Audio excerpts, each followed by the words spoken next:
The concerns about a recession in U.S. agriculture aren't new. It's been showing up in the farm journal Ag Economists monthly monitor since last spring, and something we've continued to follow right here. But this month's survey did reveal a twist. Ag Economists now fear that the trade war could push agriculture further into a recession, and that the short-term pain doesn't guarantee long-term gain. President Trump celebrating his first 100 days in office with a cabinet meeting this week. We've just completed what many consider to be the most successful first 100 days of any administration. We're just getting started. Also in the room, Agriculture Secretary Brooke Rollins, who took the opportunity to hammer on the fact U.S. farmers are facing financial pain. Our farmers have been hurting under the Joe Biden administration. There was a 30% increase in the cost of inputs. High input prices are a pain point for farmers across the U.S. and something that showed up in the April Ag Economists monthly monitor. We've had a very difficult time reducing our break-even prices post-COVID, and so any downward pressure in price really creates some financial stress. Of the nearly 70 ag economists who are sent the survey each month, 72% this month said the crop side of agriculture is in a recession, which is up from 62% last month. 2024 ranked right up there with 14 and 15 as being, three of the worst years since 2007. The net farm income was way below the long-term average of 20%. In fact, it came in under 5%. When you look at the crop budgets, regardless of the land-grant university, budgets you look at, 2025 looks like it's going to be another challenging year, probably as challenging, if not more challenging, than 2024. But Michael, when you look at USDA's net farm income picture, it does not reflect that. Yes, I think there's a couple things going on with the U.S. net farm income figures, and the primary thing is there's really a lot of difference between what's happening in crop agriculture and what's happening in livestock agriculture. And now the concern is that the current trade war with China will push agriculture further into a recession this year. And the short answer is yes. The harder answer is I would have expected to see some clearer signs of that being built into market prices already. University of Illinois Joe Jansen says while there's been volatility, corn and soybean prices have remained resilient. If you had told me what was going to happen in the last 3 months, I would not have said we'd see a corn price above say $4.50, soybean prices still above $10. I mean that's not what I would have said going into if we were back in January. 3 out of 4 economists who answered the survey say President Trump's use of tariffs won't benefit agriculture long term. I think agriculture is tied up in a much bigger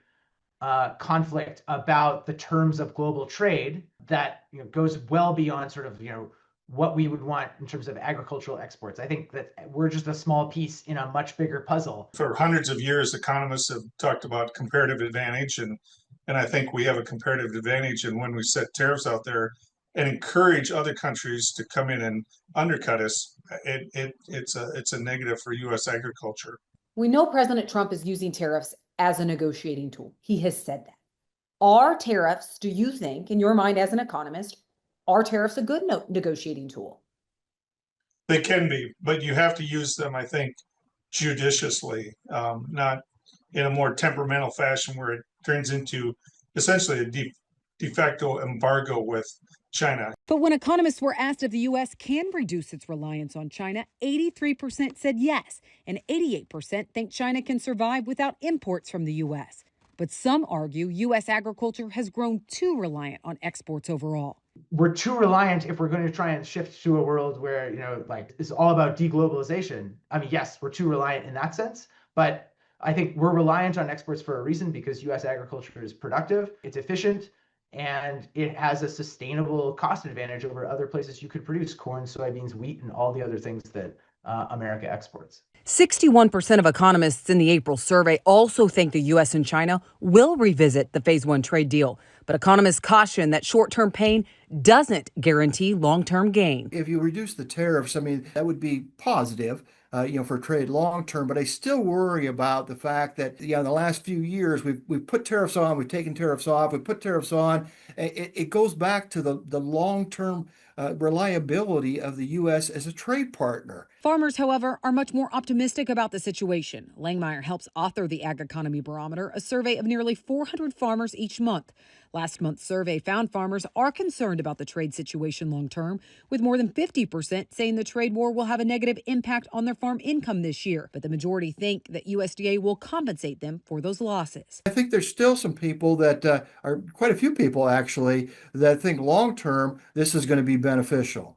Even though there might be pain short run, long term, that this may benefit production agriculture. Farmer sentiments shot higher after the election in November. Last month, those sentiments did see a slight drop, with more farmers in the camp that ag exports will decrease over the next 5 years. That's something that's also giving economists angst. One of your questions on the survey asked about which country benefits the most the trade war we're in the midst of. And of all the countries in the world, 80% identified Brazil.